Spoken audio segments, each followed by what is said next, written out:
இன்றைக்கு திமுக என்ன கிட்னி திருடலாம். நீ யாருமே ஆஸ்பத்திரிக்கு போக முடியாதாட்டு இருக்குது. இந்த ஆட்சியில இது அரசாங்கம் இன்னைக்கு வெளியிட்டு இருக்குது, நாம வெளியிடல.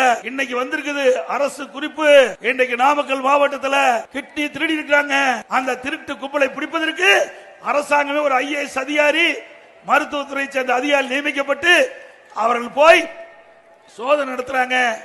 யாரு அதுல சம்பந்தப்பட்டிருக்காங்கன்னா திமுக கட்சிக்கு சொந்தமான தனலட்சுமி சீனிவாசன் மருத்துவமனை, பெரம்பலூர் மற்றும் தார் மருத்துவமனை திருச்சி ஆகிய மருத்துவமனைக்கு மனித உறுப்பு மாற்று அறுவை சிகிச்சை சட்டம் 1994 பிரிவு 16 உட்பிரிவு 2 படி சிறுநீரக மாற்று அறுவை சிகிச்சை மேற்கொள்ள வழங்கப்பட்ட உரிமை பொதுமக்கள் நலன் கருதி தற்காலிகமாக நிறுத்தி வைக்கப்பட்டது.